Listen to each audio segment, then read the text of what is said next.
In this video, we're going to talk about continuity on an interval. So a quick reminder, what is the definition of continuity? All right, this one you just have to have memorized. There's three parts to it. Your function value has to exist, your limit value has to exist, and the two are equal to each other. Really, that third step is the most important, that they both exist and they're equal to each other. As it may seem obvious, a function is continuous over an interval if it's continuous for each value in that interval. So as long as there's no discontinuities in this interval, then it's continuous over the interval. All right, one thing we have to do is we have to be a little bit careful with the endpoints. So we're talking about an open interval, something that would look like this with the parentheses or the strict inequalities. For an open interval, we don't really think about the endpoints at all. As long as we're continuous with everything between 2 and 3 in that example, then you're continuous on the interval.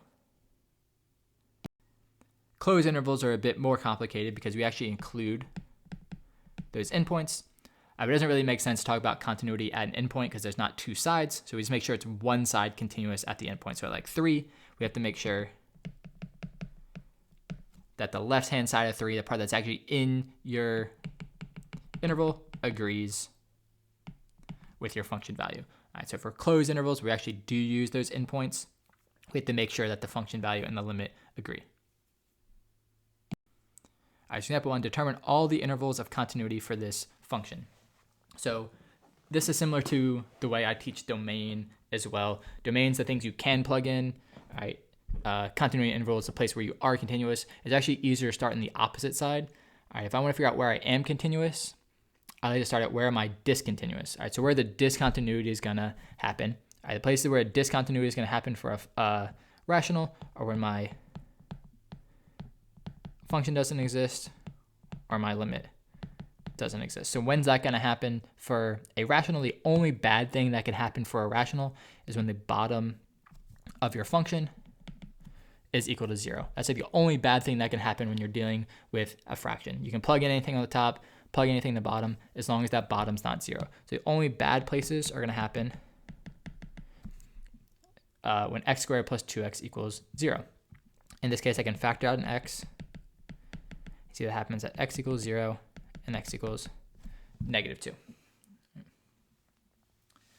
Now, because neither of these factors here would cancel out with x plus 1 on the top, these are both going to be infinite discontinuities.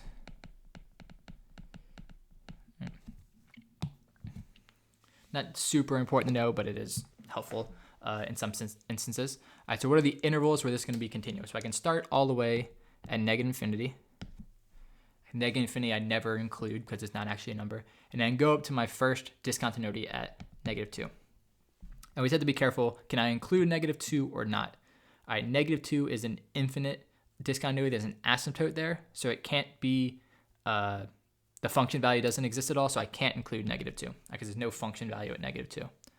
Then right after -2, I can pick up my continuity again and go into my next discontinuity at 0, just for the same reason. There's no function value at 0, so I can't be continuous there. And I can go from 0 to infinity. All right, so those are all the intervals.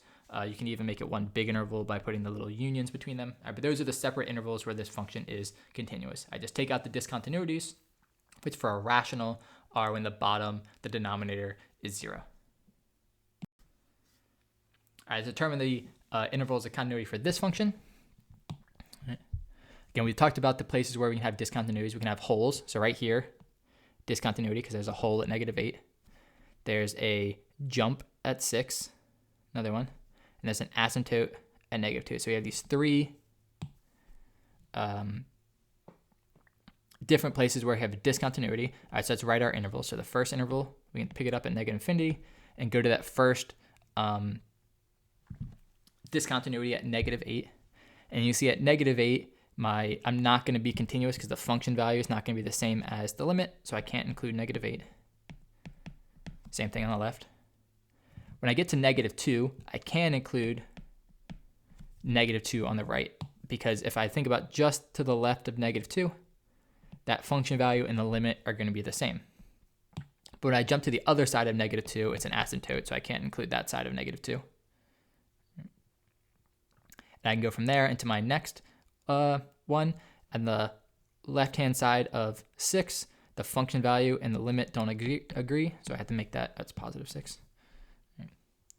And in the last interval, I can go from positive 6. I can include positive 6 so if I'm just on the right, that function value and the limit agree with each other, and I go from there to infinity. Right? So really the only time you're going to use these square brackets is when your graph kind of just ends at a closed dot. All right, when trying to find intervals of continuity, you start off with where the function is discontinuous, and you kind of fill in the intervals around that. I kind of said that earlier as well. So here's one for you to try on your own. All right, write the intervals of continuity for this function. All right, I'll show you the answers. All right, you can pause the video, and I'll show you the answers in 3, 2, 1.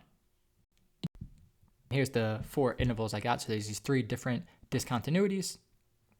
All right, and the only time you're going to use that kind of square bracket that where you include the endpoint is when your graph kind of ends on a closed dot. So that 1 on the right of this second interval is the only time I'm actually going to include the endpoint. Everywhere else, I can't include the endpoint because I have a hole or an asymptote or something like that. All right, so here are the important points. Continuity starts with finding discontinuity. So if you know where to find discontinuity, especially on graphs, there's 3 types of discontinuities. Right now, for expressions, really just focus on rationals. Your discontinuities happen when the bottom of your rational is 0. And then just be careful with your endpoints. This isn't a big thing when you're dealing with expressions, but when you're dealing with graphs, when you close at a dot, that's when you'll use that square bracket. You can actually include the endpoint. Every other time, you just put the parentheses.